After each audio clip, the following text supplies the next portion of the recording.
Life Frew Music, brought to you by Zoomer.com and ZoomerRadio.ca. Wow. He started taking music lessons at the age of 6. Whew, I beat him by 1 year. Ladies and gentlemen, the one and only Tim Hicks.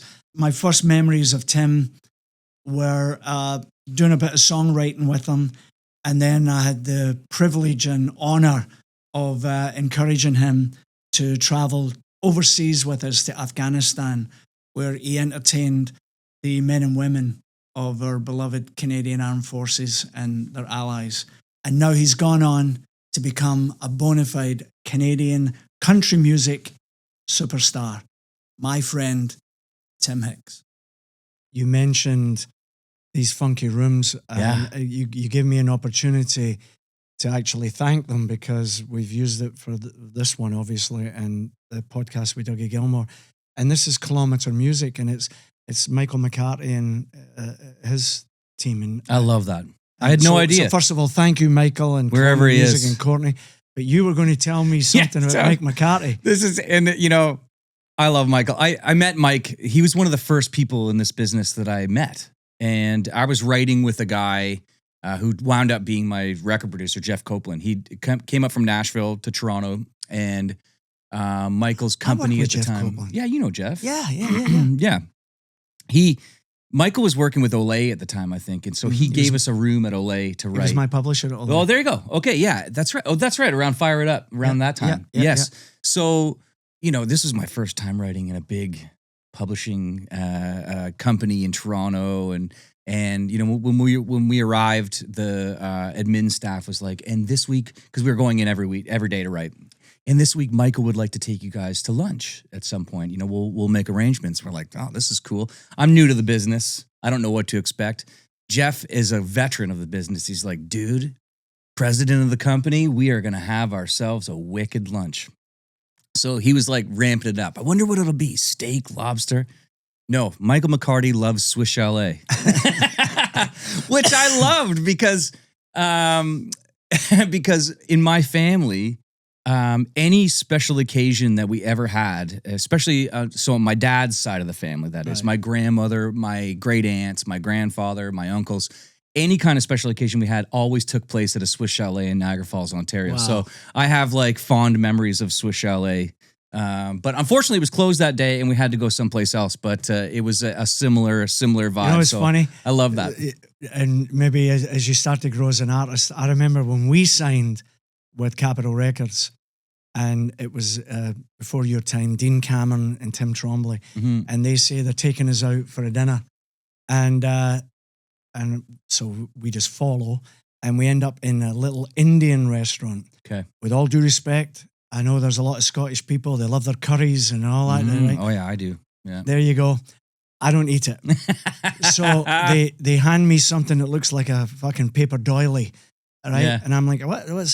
But it happened to be joined to a British pub. So I go through to the pub, get a pint of Guinness and some bangers and mash. Brought it over? Back to the table. Nice. But as you go up the ladder a little bit, then you get to tell them, no, I want to go for sushi now. Yes, right? yeah. Did you ever graduate from Swiss Chalet? Oh, yeah, I'm sure. Yeah, along the way, you get you get a little bit more comfortable letting people know what your preferences are. Yeah, but I would have been happy if quarter chicken white festive special. I'm like, that's my jam. I love it. Yeah. Uniquely Canadian, right? I love that. Before we came on the air here, I heard you speaking with the lads about you've lost interest in a certain Stanley something.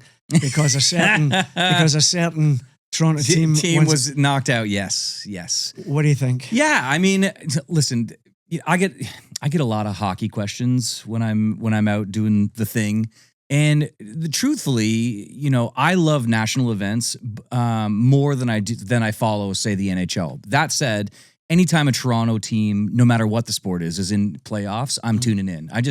Because growing up in between Toronto and Buffalo, I will do anything to not root for Buffalo.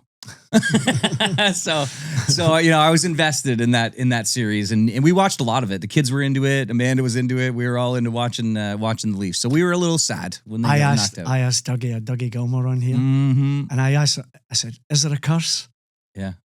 He claims, no, there's not a curse. He said, Florida's a great team, and we went 7 games with them. And what can you do? Exactly. Yeah. What do you do? Yeah, I mean, they were a tough team. From what I saw, they were very physical, maybe a little bit on the edge of criminal. Right. But it was good hockey to watch. Go back to wee Tim Mm-hmm. with a Swiss chalet. You're a wee boy. And fill us in a wee bit with home life. So I grew up in Niagara Falls, and I was musical out of the gate for whatever reason. I had a great grandmother that was still alive, and she had a very old house in Niagara Falls, and she had a parlor in her house, and in the parlor was an organ. And I was just into it. I was really into it. I was into baseball. I mean, we were pretty working class, almost poor. So I never played hockey. I grew up like that. Too much money to play hockey. So I was a ball player and loved music. And I grew up in this little cul-de-sac in Niagara Falls, and had a pretty, fun, decent upbringing, Other musicians in the family at all? So my dad played a little bit.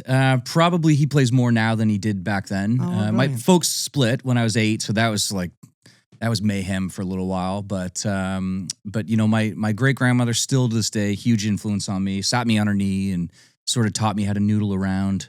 Have you seen these organs with the numbers on them? Do you remember them from like the 70s, 60s, and 70s? I'm sure if I saw one. Okay, for sure. So she had these books they were not notes. They were not like staff notes that you would like traditional music. It was all done with numbers. And so as a kid, like I could kind of, see that it went like 1, 3, 7, 9, and there were numbers on the keyboard. So you could correspond that to what my fingers were doing, and I just fell in love with it. I grew up in a wee prefabricated a post-war home, and you had to keep yourself entertained. Yeah. And my dad would basically throw, I guess, what they would call in Newfoundland, the kitchen parties. Yeah. Did you ever have any of that kind of stuff? That started to happen more with my stepfather's family. So he's musical, collects drums to this day. Like it's my mother's house is a museum to drums. It's unbelievable. He's got an entire wall of just snare drums in chronological order from the 1800s, like from military snares all the way through to stuff that's today. So his family is super musical. Everybody plays and sings. And, Christmas time was like the guitars came out after dinner and they didn't go away until somebody fell asleep. Like those were some of the best times I ever had, like just jamming around and learning how to play in a group and with people. And that was really a lot of fun. Yeah. As I told you, the thing I love about these podcasts is it's just a couple of pals chatting. Yeah. And I rehearse nothing, but one of the things I was talking to the lads and saying, you're the first musician I've had on it. Oh, come on. Yeah. So it's like, what do 2 musicians talk about? Yeah. Right? But to not just make it constantly music. Yeah. I noticed, you got a psychology major? I do. Yeah. I have a degree in psychology from the University of Waterloo. Okay. Come on. Yeah. Lay this on me. That came out of two things happened. My parents, they didn't forbid me, but we had conversations about always having a backup plan. Listen, when I was 7 years old, I knew I wanted to be a singer, but in my family, that was ludicrous. So it's like, you need to do something else. And someone said, there's this thing called music therapy, and they had it at Wilfrid Laurier University. And I was like, well, what do you need to get into that? Well, you need a degree in psychology. And I was kind of interested in psychology. And then at the time, my girlfriend went to Waterloo. And so I went and chased a girl to University of Waterloo and did a degree in psychology, full well knowing that it wasn't what I was going to do. But man, working in the music business, you need it every day. I think about it like, and now having kids of my own, I'm so glad that I finished, because there was a time when I was just going to leave. I was getting gigs on cruise ships and touring the world and doing that kind of thing. And that was way more exciting than learning about occupational psychology. But all that stuff really comes into play. Like, give me a couple of examples. Yeah. So for instance, it gives you a tolerance for people. So, having an understanding that, if somebody treats you a certain way or interacts a certain way, you don't jump to that person's an asshole or whatever. You go, wow, they must be going through something, or probably have a personality disorder or something. That those are the kinds of things that go through my head on a daily basis when I trying to navigate this crazy business. I don't know if you know this about me, but I was in the public speaking game for a while, and then and I wrote a wee book called The Action Sandwich, and I'm slowly getting back into it. But because of what we're talking about here, the book's based on 6 little principles that I believe that as a little boy in Scotland I used, and I'm using it today as well, and we all use it. And it's the idea that receptivity, you have to be receptive to sometimes wacky ideas around, just listen and look for signs. Receptivity, desire. The big one to me is the power of intention, who you say you are, I believe. Bigger than that, the universe believes. What you send out, you get back. Yeah. Right? Absolutely. Right? Having belief, getting up off your arse and actually doing, take action and smother it in passion. Do you find for me, for example, musically speaking, I'm a wee boy, I'm a young boy, I'm watching the Maple Leafs on a Wednesday night, knock at the door, 4 scruffy musicians. Is Alan there? And my mother goes, hey, there's 4 scruffy bastards at the door, get rid of them. And I go out and I want to watch the hockey game with my dad. And the question is, hey man, this guy heard you singing at a party. You ever thought about joining a band? And I told him, just to get rid of them.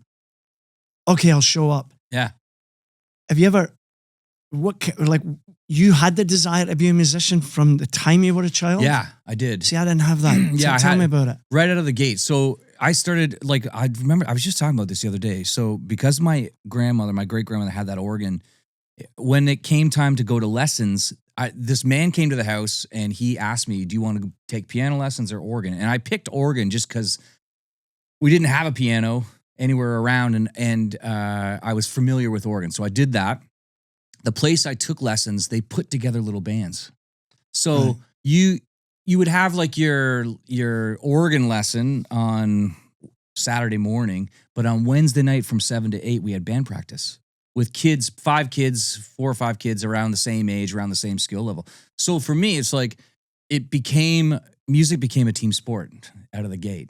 And that was way more fun than playing by myself in my living room or having to practice in front of a book, playing Blue Cowboy or Little Brown Jug or whatever it was. The first time that 4 kids hit a G chord in the same room, that felt powerful to me. So it was an instant pull to me, and it was either that or fighter jets. I wanted to, because Top Gun was huge. So see, I knew I could sing. Yeah. I knew I was willing to get up in front of people. But the reason I brought that wee story up, if I'm not receptive to those 4 guys, standing in that yard, I'm not here today. Yeah, right. That pivotal moment. That moment. Yeah. And so for me, when I close my eyes and I think, all I see is Lennon and McCartney. I grew up with the Beatles. The Beatles. Were you immediately listening to country music in the house and whatnot? No, I wasn't. I was listening to Beatles. Okay. There was, in the studio that we took lessons in, was a giant picture of the Beatles, as there were in many places. And so, and the first 2 songs I ever played were Hard Day's Night and Help.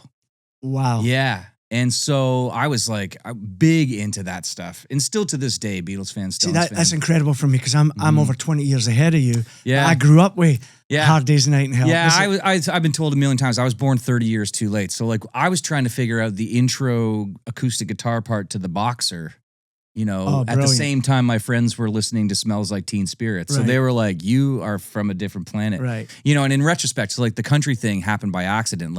This stuff that I still love and listen to and gravitate towards is early 70s Stones. Super country and Western. The Girl with the Faraway Eyes and, all that stuff. Sticky Fingers, Exile on Main Street, very country oriented. The Eagles, very country. Bands like Blue Rodeo, the Toronto scene. So you were getting influence just in little and then it just kind of all made sense. I was 18 years playing in bars before I ever had a song on the radio. So I tried all through my 20s to get record deals and nobody would call me back. And One day I looked at the television, and I was doing when you do covers, like you do a mix of everything, like country and rock and whatever people want to hear, because you want to keep and get the next gig to keep your lights on and keep gas in the van. And so, was the bar scene still kind of vibrant? I mean, I made my own bar scene. Okay. Yeah. So I was playing like Tuesday night in Brantford, Wednesday night in Waterloo, which became Toronto, Thursday night in Guelph, Friday, Saturday, picking up the band to go play someplace else. Sunday afternoons playing in Port Dalhousie, on a patio someplace, or a matinee or something like that. So I kind of made my own circuit, but had a lot of fun doing that. And then it just kind of made sense. Like, I ended up, people were asking me to do more country gigs than more rock gigs. And when I went to Nashville for the first time, it was like the number of people that asked me if Tim Hicks was my real name. And I'm like, yes, my real name. They're like, yeah, come on. It just kind of all made sense, And that's around the time I think I met you, was when I was first starting to hang around Nashville and the record business in Toronto. So, and I was dying to ask you, so when we first hung, it was when we were doing the troop trips. Right. Now, I correct me if I'm wrong, I sort of influenced your first one, right? Well, yeah, because we wrote, and then you were telling me that you were doing that, and I was like, how do you do that? Because my grandfather was a Korean War vet. Okay, how did we cross paths at the beginning? I can't remember. Yeah, there was somebody I know we sat mutual. down with a guitar in our hands at my place, I think. Yeah, at your place. You had a studio. At your place in Toronto. That's right. I can't remember who connected that. And that must have been just prior to one of the Afghani trips that are coming up. And I said, hey, Tim, you want to go to Afghanistan? I think I asked, like, how do I do that? I want to do that. Yeah. Yeah, those trips were unbelievable. You've done several now, Several, yeah. Yeah, we did Latvia in the fall. But what was your connection to that? Well, mine started way back when the war was going on in Bosnia. Okay. And I was asked, you remember how we hear about the Bob Hope, whole Bob Hope thing? Yeah, yeah. So this was when actual big producers came along and they tried to put packages together. Okay. And there was a guy called Bob Spencer, and he said, you want to go to Bosnia? And I'm like, for what? And he said, well, you go over and you entertain the troops. There's dancers, there's a comedian and whatnot. Yeah. And I said, how long is it? It took 3 weeks to go do, like, it wasn't like what we got to do. Right.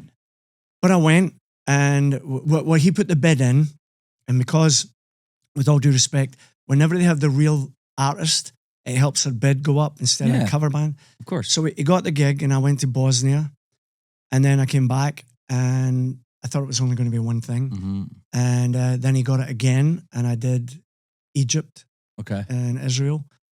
And then the whole Canadian thing that we became a part of, the Team Canada thing, they then surfaced. And the thing was, the other one gave you a little honorarium. Yeah. Who cares? But the one that we did, there was no honorarium, but they could get you in faster and get you out. Mm-hmm. As you know, we went over there in maybe 3 or 4 days. Yeah. And that's when that started to kick in. I loved every second of that.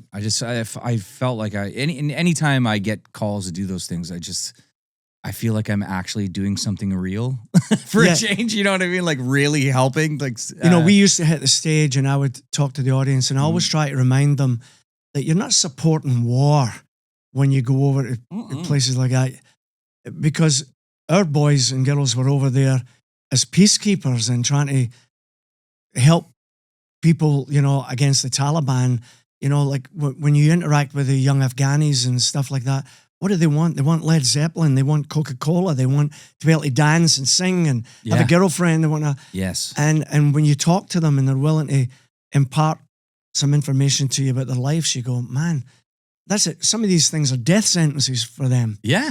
And we were over there just trying to help them. And a lot of people would say, are you supporting war? I said, no. Yeah. We've got Canadians over there. We're over there giving them a hug and reminding them that Canada still loves them. And absolutely. A little piece of home. Yeah. That's what I explained too. It's like any kind of, any piece of home that they can kind of be tangible and touch is valuable to them. You're talking about like mothers and fathers that haven't seen their kids in 9 months. Yeah.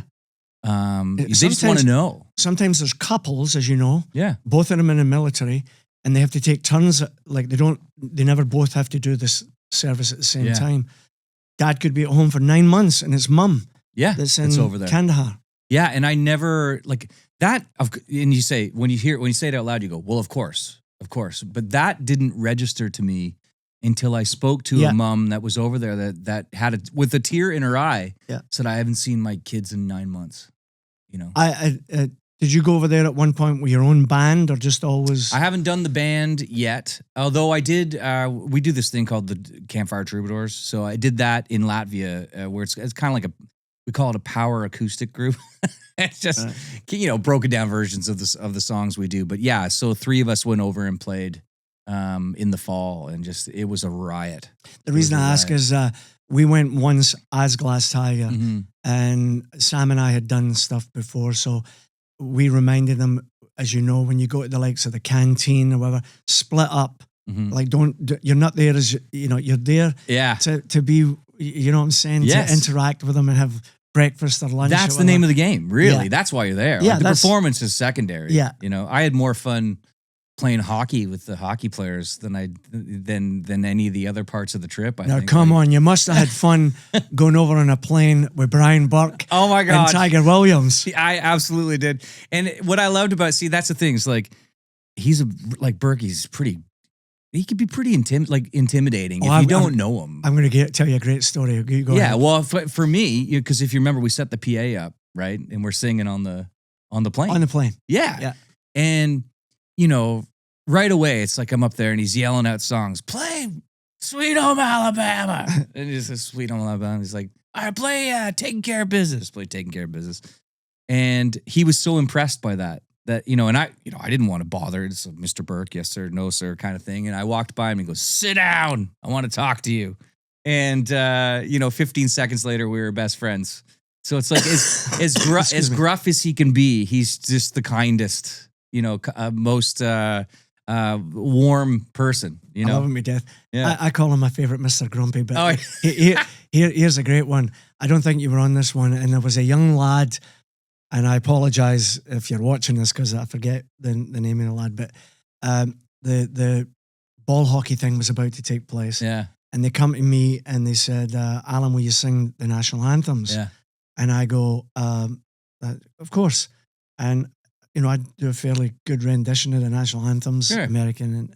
But this young guy comes over and he says, Alan, can I ask you a favor? What? Can I do the American? And I said, sure. So he goes up, and Berkey was the coach of the American team. Oh, no. And young lad goes up and he sings the national anthem. And there's a moment where he kind of goes, and the Rockets red. And then he gets it and he comes back. Yeah. So then I do the Canadian. Whole day goes on.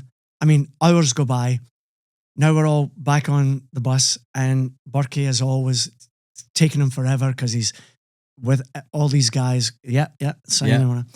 He comes on the front of the bus and we're all sweltering. It's like 53 degrees.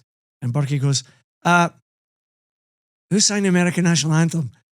And the lad did really well. Yeah. And he goes, it was me, Mr. Burke. And Burke goes, learn the fucking words. And I'm like, oh no. Yeah. And the young guy just goes, oh. Yeah, just shove a knife right in that heart. Yeah. He's quite the character. Yeah, I think he said to me, he goes, are you going to play hockey? I said, yeah, I can play. He goes, did you play when you were a kid? I said, well, on the street. I didn't play organized. He goes, yeah. Well, you'll start playing, and then I'm going to tell you how much you're going to play after I watch you. It was I had to pass the audition to get on the ball hockey team to play, in Kuwait or wherever it was we were. Did you ever interact with Tiger at all? Because he's oh my God, he's on 11. Oh yeah, no, he's all on the 15. Time. Yeah, all the time. Oh yeah, he takes those games very seriously. We're there to win as far as he's concerned. Well, you and I are there to hang with the troops and to put smiles on faces. Tiger's there to beat them. Yeah, Dougie was talking about that. Like even playing a wee fun game of ball hockey, and Tiger's going to elbow you right in the in the jaw. Oh yeah, no, they take it very seriously. But that's the thing. It's like with these guys, they come up playing a sport competitively, and that doesn't shut off. Which is fine. I mean, listen, I'm the same with music. I get asked all the time, you want to come over to my house and jam? And it's like, sure, Yeah. I'll do that with friends of mine or whatever. But I don't, the enjoyment for me comes from executing material in front of large groups of people. Right. You know what I mean? Like, Right. I like to do it at a pro level. So I fell out understand. with a pal one time. He was a plumber and I'm a singer. And we're all in the pub with my dad and everybody. And he must have asked me about, no, he was an electrician, I beg your pardon. And Alan, give us a song. I said, I'm not singing. Yeah. I just come off a tour with Tina Turner, right? Months on Europe. Yes. And he goes, what, you too good for us now? I said, I tell you what, Arthur, put your pint down and go wire up my house. I need some electrical stuff done. Yeah. It was like a Saturday. Totally. Right? You know what I'm talking about, I know right? exactly what you're talking you about. You come home and they think, get up there and sing. And I'm like, fuck off. Yeah. Daryl Sittler said the same thing to me when we hung. He said, because I asked him, like, how much hockey do you play? He goes, I just don't. He said, I've played so much of it over my life and lived and breathed it. I've had enough. I mean, I don't know about you. When I'm in my car, I'll listen to talk radio or podcasts. Oh, right? dude, I am heavy on, and this started from driving home at gigs. Of course. I love, because you don't want to listen to music after you've played loud music for 5 hours. Right. This program called Coast to Coast AM. Do you know about this one? No. Okay, so, and this is getting a little quirky into my world, but so it's all things X-Files-ish. Like alien abductions, of ghost course. stories. I remember it. Art Bell was Art Bell, of course. He's passed now, but George Norrie does it. So Wayne and I used to listen to that when it was live in the day. It. Yeah, that's how old we are. I love that. Right? Yeah. Of course. Yeah. Coast to coast. So now I'm reading all the books that they talk about because they have like Whitney Strieber on and conspiracy theories and all that kind of stuff. JFK and it's so, and now I've discovered that there are apps that you can get where it's like, these kind of like where you can listen to radio stations. There are dedicated online radio stations to old Coast to Coast episodes. So when I'm vacuuming at home or cutting the lawn or coming here on the GO train, right. I've got Coast to Coast in my ears, listening to alien abductees. You made me think you're going to love this. So back in the day, Wayne Parker. So Wayne, who was an original bass player, and he's now got a company that does studies of stars and builds his backyard pods and wicked. Okay, right. So Wayne has always been into the heavens and the stars. Okay. So he calls Paramount Studios one day out of the blue, and they put him through, and Gene Roddenberry answers the phone. Come on. And Gene Roddenberry's so kind to him, and Wayne comes and says, we're going to get a tour of the Enterprise. And I said, what? He said, we're going to get a tour of the Enterprise. Yeah. And we go to Paramount Studios, and they let us, I'm sitting in Captain Kirk's chair and all that, right? Oh, yeah. We ended up doing it twice because they let us back, and Wayne and I got a shot, but this time it was the new generation, right? Yeah. And we get a shot. They wanted us to be Ferengi in the background. Come on the show. No. And we had to fucking go to Holland and do a thing, and we couldn't be on Star Trek. Could you imagine that? I would have died. I'm a huge Next Gen fan. Seen it all many, many times. Question. Yeah. So it's okay. I've been at Nashville. I've written with great writers in Nashville, and I realize that as a pop writer, if they turn their backs on me because I'm I'm Scottish, but I'm a Canadian pop writer, I don't really care. You are a top Canadian country artist. Do you feel there's a barrier there? Like, what are you doing down here? We don't need you. We've got our own Nashville American country. I don't feel it from the writers so much. No. Although, this is such a strange time, to be Canadian and be down there. So much so that I cut my last song in Toronto, right. But I definitely when it comes to material being pitched, and there were instances early on in my career where I fell in love with songs that were pitched to me and wanted to cut them, and at the last minute, the publishing companies, didn't say it in these words, but basically said, we're not going to let an unknown Canadian artist cut this song. We want an American to cut it because they stand to make more money, you know, and really, like, that's not, I was disappointed at the time, but I understand this is the music business and they're out to make as much money as they can. So they want someone with profile to cut it. But what's funny is one of those songs actually cut 10 years later because no one else had cut it. Wow. So I went back and said, did anyone end up doing this tune? Because I still love it. You know, could we cut it? And we put it out on the 10th anniversary of Throwdown because my team came to me and said, were there any songs kicking around from back then that were left on the cutting room floor? And I said, as a matter of fact, there was. And it was this song, Taking It Easy, which I just loved. It had such a great vibe. So, you know, last time I went down, because of course it was like the 51st State talk and everybody wanted to ask me about that. I had 2 really positive experiences and 2 kind of negative experiences about that. So you kind of get both sides of it, no matter where you are in the world. I don't think. Pray tell. Well, I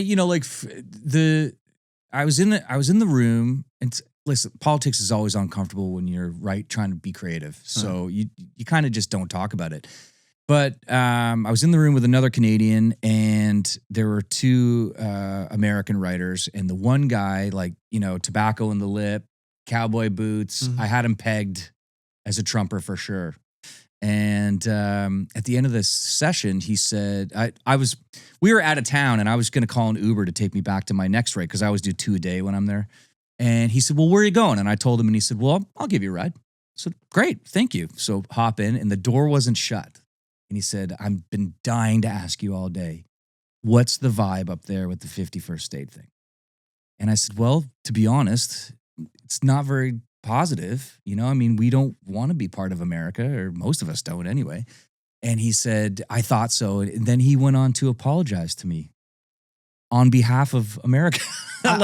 Without a doubt. I mean, yeah, like he was, and here I am, and this is my own bias. Like, I thought for sure this guy's a Republican. He's from the South. He's from this, that. And he went on to say, this is not the America I grew up in. And I am so sorry that you and your country have to listen to that because it's not normal. Well, let's go back to Afghanistan for a minute. Yeah. I mean, we entertained Canadians and Americans who stood shoulder to shoulder. Yes. And fought side by side. I think we lost, it's 157, 158 of our troops side by side, brothers in arms. Glass Tiger's been in America countless times. We had just played Las Vegas prior to this, whatever position we're in with them now, but we played Vegas, and American fans, no different than German fans, Canadian fans, French fans.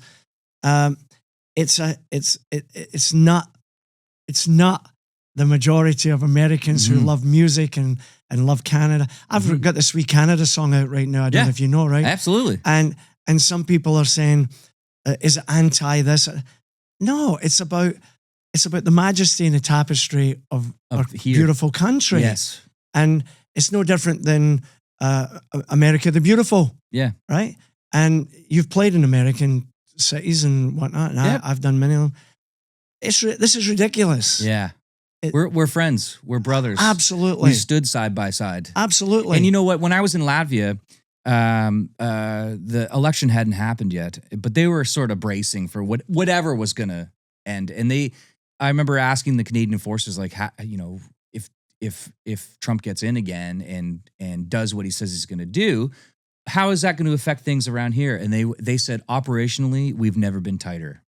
So it's like the Canadian military and the U.S. military, regardless of what's happening in politics, are like, have each other's back. Of course. You know, so that made me feel good. And I you know, going back to the Wee Canada song, the response has been amazing. That's great. But you'll get detractors and everything always. Of course. And, you know, I said to this one guy, I don't think we have to be the 51st state in order to feel like the Russians aren't coming over the top of the hill to invade us tomorrow. And I'm pretty sure if the Russians did, that there's enough allies, including Americans, it would behoove them to come up and stop the Russians coming over the hill. Yeah. I don't think we need to be the 51st state to do that. No, I don't think so at all. I mean, that's what NATO is all about, right? Yeah. And that's what they're doing. And I get the same thing with Stronger Beer. You know, especially early on, I would get angry messages from Americans because you wrote about Stronger like Beer. it's if you listen to the song, which this is the thing, Born in the USA, right? It's like everyone's like, oh, Born in the USA. If you really listen and read the words to Born in the USA, it's an anti-Vietnam song, right? About a vet that comes home and isn't treated very well. So Right. it's kind of like not that pro America, but it's Born in the USA, but it gets adopted by that section of people. Stronger Beer, it's kind of the same in the sense that I'm kind of making fun of everybody. Like I'm making fun of ourselves as Canadians and a little bit of America too. Like, and most people saw the humor in it right away and got it. But every now and again, I'd get some angry message from an American, like, how dare you think you have anything better than us? Well, I'm going to back you up here because you're talking to the fussiest beer drinker on the planet. Yeah. I could be in a golf tournament, 110 degrees, and the young girl comes around with the beer cart. And if it's American beer or Canadian beer, I ain't drinking it.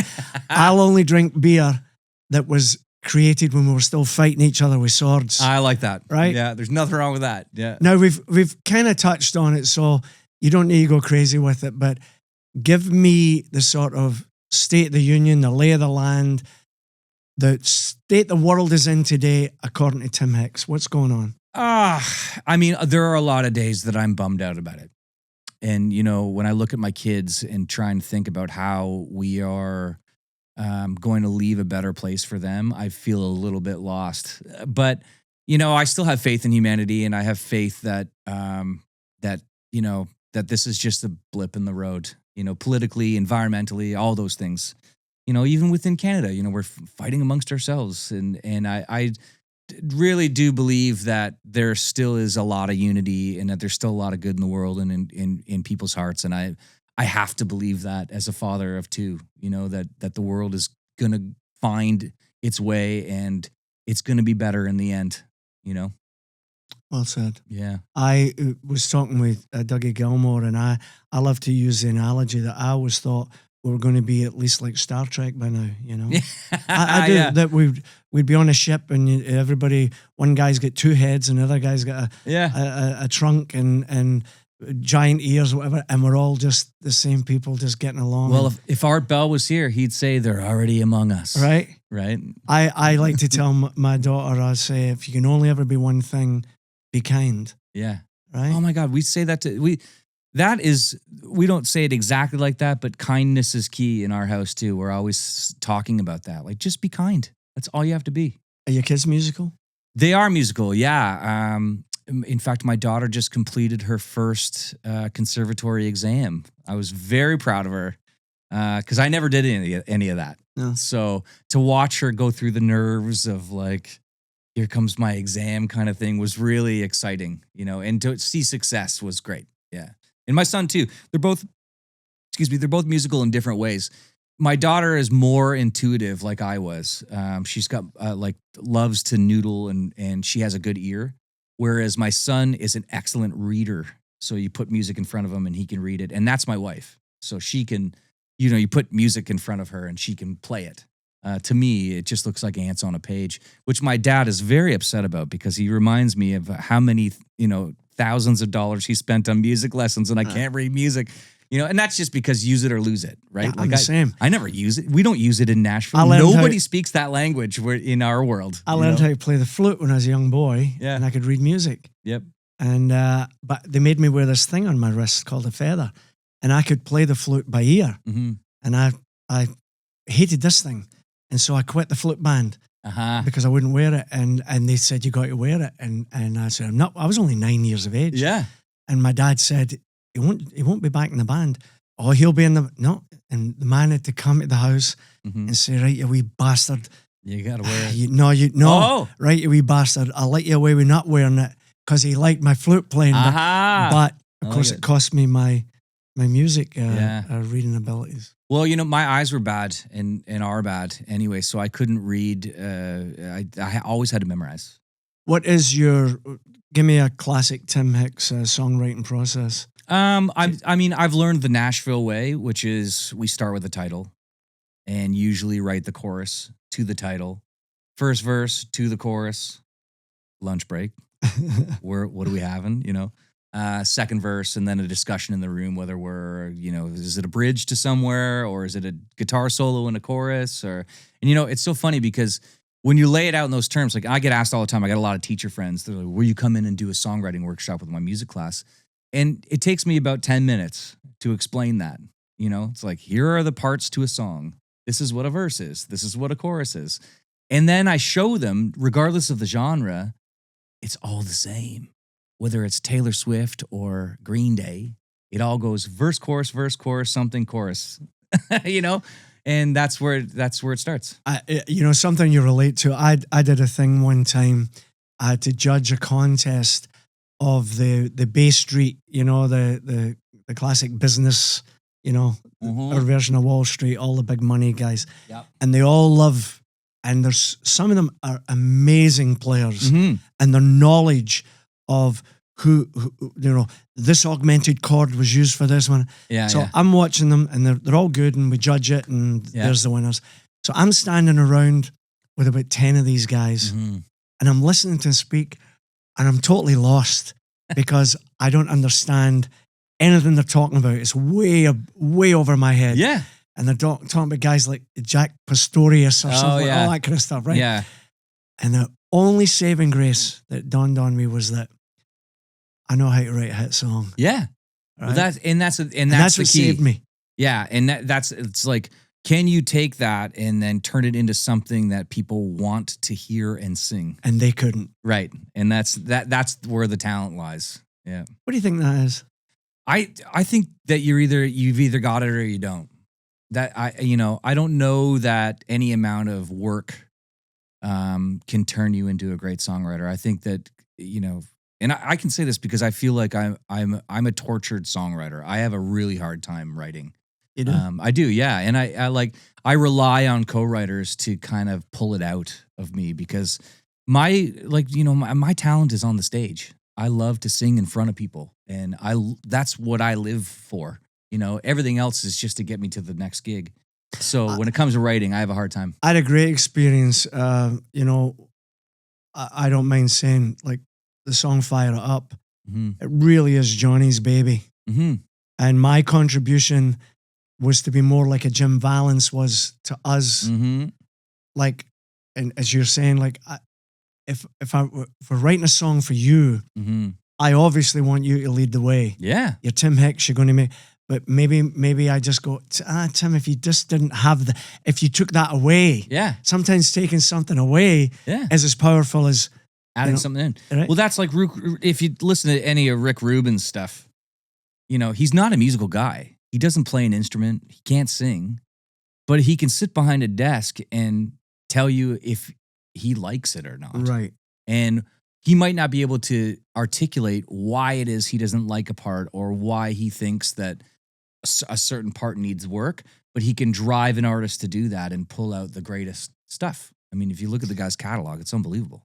Well, you're hitting the nail. Marty Dotson, who was on Fire It Up. Yep, I wrote with Marty. We take a break and we go for a lunch. You're right. Lunchtime. Yeah, exactly. And Johnny gets up to go to the washroom, and Marty looks at me, and he goes, and I said, "You don't need to say it." And he goes, I knew he was saying, "Get Johnny focused again when we get back to that song we started, because Johnny's mind had already moved on." Right? Okay, yeah. But we knew there was something there. And go full cycle right to Michael McCarthy that you spoke of. Yeah. Michael was my publisher on my version, and when I brought Fire It Up back, and I played it for McCarthy for the first time, Michael said, "I'll always remember where I was when I first heard this song." Oh, yeah. He knew. Tune. Yeah. He knew right away. Yeah. Now that you're going up this ladder, pal, and I'm really proud of you. Thank you. Have met any of your heroes yet? Your real heroes? Yeah, I have. I've met, I got to sing at Blue Rodeo's induction into the Songwriters Hall of Fame at Massey Hall. Oh, brilliant. Yeah. So that was a big one. Singing Blue Rodeo songs in front of Blue Rodeo Okay. at Massey Hall, as they're being inducted. And, for me, it was so funny how it happened. It was so serendipitous. When I was coming up through, I would sing no less than 5-6 Blue Rodeo songs a night, harmonica and the whole 9 yards. I just loved them. And Greg's songs, Jim's songs, didn't matter. I sang them all. So when I was in Ottawa, and our bass player just passed away this past year, Dougie. And so things were not good. And the phone rang, and Ron knew that my manager, Ron, he knew that we were grieving and that we had a gig to do that Is night. that Ron Kitchener? Yeah, Ron Kitchener, yeah. And so he called, he says, so these things never come at a good time. I said, what's up? He goes, well, someone got sick, and they're asking if you could sing a Blue Rodeo song at Massey Hall tomorrow for the induction into their Songwriter Hall of Fame. And I was like, you serious? I'm in Ottawa. I said, how's that work? He goes, they'll send you a plane ticket. They'll pick you up in a car. You just got to get there. I said, what song? He goes, Till I Am Myself Again. I said, which verse? I already knew the song. So it was like, it was perfect. Just rolled in and got to hang with those guys. And that was one night, because I'm sure you probably have the same experience, especially when I was younger. These things would come up, like big gigs would be on the calendar, right? And they come and go so quick. And I would be depressed the next day because it was like that lack of epinephrine or whatever it is that has, like serotonin or whatever it is. And so as I've done it more and more, I say to myself, I'm going to soak this in. And I had 3 distinct moments that night standing on Massey Hall, because I knew, like, a guy like me doesn't get to play a room like that very often. And I knew that it would be a while before I would get to do it again. And so I really stood there, while Tennille Towns was singing her verse, and just looked around and really breathed it in, to stand on that stage and look out and see those 3 levels and think about the history that had happened on that stage was really cool. That's a great point you're making, because if I was talking to young artists today, who are starting to, take off, when I look back, I mean, I don't have the words to describe what it was like when Glass Tiger clicked, right? Yes. Right? And looking back on it, I never took the time to give myself a wee pat on the back and say, take this in, Alan. Take it in. Yeah. That's a... Yeah, really... well, it got to the point where, like, my wife, even before we were married, we clued into this crash the next day. So she would say, okay, so the gig is when? Saturday night. Okay, Sunday, we're going to go for a hike or whatever. We're going to go swimming at my aunt's, whatever it is. We would plan something so that there was something else to look forward to, and I wasn't just laying on the couch being all bummed out because my gig was over, Because in the early days, it was like, if a big gig was there, I kind of felt like that was my moment to be discovered. And of course, I was never discovered. So, it would come and go and nothing would happen, and I'd just be super bummed. So that became part of our thing, was like, we will plan something the next day so that, it keeps keep the mind going, keep the body going, keep yourself moving and not wallowing in whatever lack of chemical you're feeling that morning, I got a great wee story for you. But yeah. If someone says, did you ever meet your hero? I mean, the ultimate for me was Paul McCartney, right? Oh, wicked. Yeah. But I'm going to tell you a wee story that, because of your genre, we're playing in Dallas, Texas, the big stadium. We're playing with Journey, and the show's over. And someone comes to the dressing room and says, someone special wants to meet the lead singer of Glass Tiger. So my road manager comes over and I said, okay. So they walk us down this hallway. Yeah. And they open this door. I go in, and Willie Nelson's sitting there, right? Oh, come on. And Willie had heard my accent. Oh, yeah. And he's Scottish. I want to meet him. So I go in. What a disaster. He's smoking a cigar. Of course he is, yeah. I beg your pardon. Take that back. He was smoking a very special cigar. I thought that was code. I got it. I knew exactly where you were. Yeah. A big stogie. And so he says to me, do you partake? And I said, no, Willie. So it was sort of like, okay. You know? Yeah. So then he offers me a whiskey, Mm-hmm. and I'm Scottish, and I said, "No, Willie, I don't drink whiskey. And on my life, he then changes the subject to golf. And of course, at the time, I had 2 good knees at the time, and everything was football, soccer. Yeah. And I said, I don't like golf. And he kind of looked at his guy that sort of said, get this wee fucker out. Yeah, I'm fed up it's with not him already. working. Yeah. But I did say to him, Willie, can I get your autograph? And he okay. Yeah. But what a character. Yeah, total character. Yeah, I mean, in along the heroes thing, I got to meet Bryan Adams, which, I mean, he's a buddy of yours, I'm sure. Yeah, I know But for me, there was a time in my life where I only wore white crew neck shirts. Oh, brilliant. And I bought a black Fender Stratocaster so I could be like, waking up the neighbors. Oh, fantastic. And of course, there's a line in Stronger Beer, we've got Bryan Adams, you got Bruce Springsteen. And we were playing the Winter Classic, this outdoor hockey game they have in various places. It was in Ottawa that year. And it's televised. It's big to do.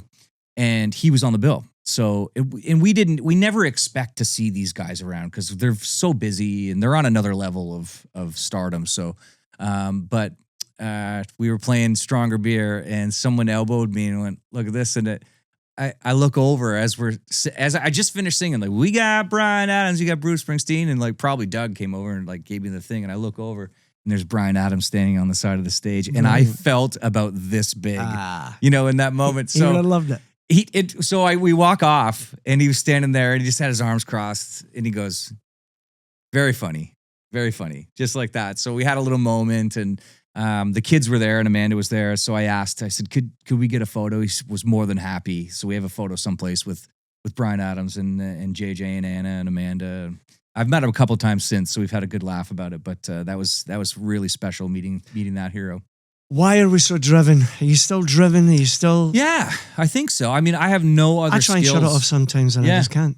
It's hard. It's hard. And my wife will say to me, like, would you just sit down? Just relax, you know? Because if I'm not doing this and like, trying to drive the ship, then I'm trying to catch up on all the stuff I'm not doing at home. Like, so I'm cutting the lawn and I'm trimming the hedge and vacuuming the floor. Yeah. So I don't know when that goes away or if I want it to go away. I still love it. I still love to do this whole thing, and I feel so blessed to be able to get up and play music with my friends. Yeah. Mm-hmm. I've come and done a couple of things with you and had a great time coming to your Songwriters. Yeah, the right round we did. Yeah, thank you. I'd love it sometime if you'd hit the stage with Glass Tiger. I would love that. Yeah. Do you remember we did that grocery gig, that charity gig? It was kind of COVID-y, and it was my band. My band was the house band, and I MD'd it. And I think we learned all your songs. You learned My Town, I think. Yeah, we did a bunch of Glass Tiger, and you were like, you were pretty impressed that had the precision that we learned the material. It was fun. So here, it's going to be a wacky question, but I'm going to ask you anyway because, this is all we've done for our whole adult lives. But what does music really, really, really mean to Tim Hicks? It means so much. It's the same to me as my heartbeat. Like I get so much joy out of making music. Especially in a live way, that it's like breathing to me. So I can't imagine not having it in my life or doing it. And I don't know. I get asked all the time. It's like, well, what would you be doing if you were doing this? And I honestly don't know. And I've been told 1,000 times, oh, you'd be a great teacher, or oh, you'd be a great lifeguard, or you would have been good working at the bank. But I can't imagine doing any of those things. Yeah. Yeah. Sometimes I think the best way to describe it is some of your favorite movies. We know soundtrack, we know music. Mm-hmm. Would they be the same when you take all that brilliant music out the movies that you've adored and loved? Yeah, it's like, imagine just shutting it off. Yeah, and life without it. I can't imagine. I saw it somewhere, or somebody said it to me one time. Art is how you decorate space, and music is how you decorate time. And I thought that was really cool. Because, for instance, if you have a meal, right, you might have a meal without music on. which in our house is unheard of. So if somebody forgets to turn the songs on, and we're sitting eating, and you hear like cutlery on the, like, no, this is weird. Excuse me. In my family, when we grew up, we never had music on while we were doing things. It was like a special thing. But in our house, the tunes are going all the time. Now, do you think your kids are influencing that? Oh, yeah. Oh, influencing the songs? No. No, influencing the fact that there's now, because we talked earlier about, when you do a gig, I call it studio head, right? Studio head is when I'm in the studio and I've sung a song 35 times and now I've got to try and shut it off. Yeah. Right? So the last thing I do is go to music. Yeah. Right? So I was just wondering, but when my daughter's in the house, you get no choice. Yeah, tunes are on. The tunes are on. Yeah, and I mean, and especially in the room, like my daughter for sure she rocks tunes from the time she wakes up until she goes to sleep, and it's usually like super pop stuff like Taylor Swift or Chappell Roan or Olivia Rodrigo. So we're getting that through the bedroom door, which I love. It's like just rock it out. If I pretend for a few minutes that I'm some kid at 18 and 19 and I say to Tim Hicks, Tim, what's a record deal? It's a mortgage. Yeah, is what it is. What, how do you answer them these days? Like, yeah. What is it? I don't even know what a record deal is. Yeah. Well, I explained it like that. I said, like, so what a record deal is think of the record company like a bank. Okay. And you go to the bank and you want to buy a house. In this case, you want to make a record. So they decide whether you're trustworthy and have what it takes to make that record. And then they're going to pay for it. And then you spend the rest of your life paying off that record. Yeah. And little bit by bit, and that's the best way you can describe it. I think people think it's like that old saying that you've heard it. Maybe you lived it. I'm not sure. You tell me if when you first figure out that when the record company picks you up in a limo to go to your record release party, who pays for that limo? Of course. And of course, we pay for it. Glass Tiger's been very successful, as you know, sold a lot of records. And people are flabbergasted when I tell them I have never made one penny from the actual physical sale of a record in a store. Mm-hmm. Right? Yep. Any money Glass Tiger made would be through the publishing. Yep. Through the radio and airplay, royalties, merchandise, because they quickly put you in so much debt, and then they ask for record number 2 when you still haven't even close to dealing with number 1.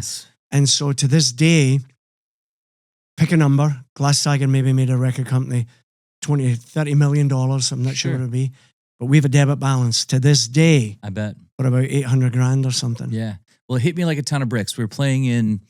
It was my first tour as a headliner, and we were playing clubs through Canada, and we were playing, I want to say it was Fredericton, and the hotel was like here, and the venue was here, okay? It was around the corner, and all day long the promoter was telling me, oh, we've really done it up for you. We're going to pick you up. We got a limo, and and the guys and I are thinking, like, we have made it. Yeah. We are no longer standing in the alley at Grace O'Malley's in Toronto. This is wicked, and sure enough, picked us up. And I guess the show, it was one of these situations where like the expenses outweighed the ticket sales. And because you would get like a back end if you sold out, right? Of course. And the show was sold out. So my tour manager was fighting for us to get this back end. And the guy was lining up all the expenses. And in the line of expenses was the $600 for the limo. So it's like, then it was, because we were in the hotel room afterwards talking about it. It's like, that's what I get it now, So you think that you're being given these things or that you're being treated nicely because you're great at what you do. And maybe you are, but you will wind up paying for it in the end. When we got on topics like this, and especially with the age difference between us, I always worry about sounding like a cynical old fart. To switch the coin for a minute, on the one hand, I don't understand a lot of what's going on with the instant hits, blah, blah, blah. Mm-hmm. But I admire some of these young ones that that managed to do it all on their own, and before Talk you about know the it, viral sensation yeah, kind some of thing. viral Yeah. thing. And good luck to you, and make a fortune. And I'm happy for you. Yes. But because one of the reasons is that if you can do it without, attaching to the record companies who'll come sniffing anyway, right? They're going to come. Sure they are. Yeah. Because they always want to know what your numbers are at. Yeah. Right? But more power to them. Would you agree with that? I would agree from a financial point of view. Absolutely. It makes to do the more you can do on your own, the better that is for your business. What I worry about is young people that have these moments that aren't ready for them, and the effect that has on your self-esteem, on your ability to deliver from in a live point of view. You know what I mean? So, to me, it's like, I love the internet. The internet has been very, very good to me along the course of my career. But I always tell people, go out and play. While you're doing that and making your YouTube videos or your TikTok videos or whatever, make sure that you're putting tools in your toolbox so that when it's time for you to build your house, you have the tools that you need to do that. So I always sort of, from my end, I just dumb it down and I'll say, no matter whether it's a multi-million-dollar record deal or you alone looking down the camera at your laptop, inevitably it's about the song. Mm-hmm. You need you'll get found out if it's not, absolutely right. Yep. It's about the song. Yep. Now it can be any genre. Sure. When. What was that? Remember that Gangnam Style? Is that right? Yeah. But he did it. Yeah. And it worked. Yeah. And it was a big, big song. Massive. So it doesn't matter but inevitably it's about the song. Yeah. Yeah. It's always going to come down to that. I mean, and then the next one, and that's the trick, right? Is that what have you got now? It's the old saying. It's like, what have you done for me lately? But yeah, I mean, I think that for sure, it all comes back to whether that song stands up to the test of time. Continued success, pal. And to you, yeah. Thank you. You've So stood much. up to the test of time, Alan. Thank you. So there you have it. Thank you, Tim. Always a pleasure seeing you, pal. And let's write another song again soon, okay? Ladies and gentlemen, Tim Hicks. Thanks, pal.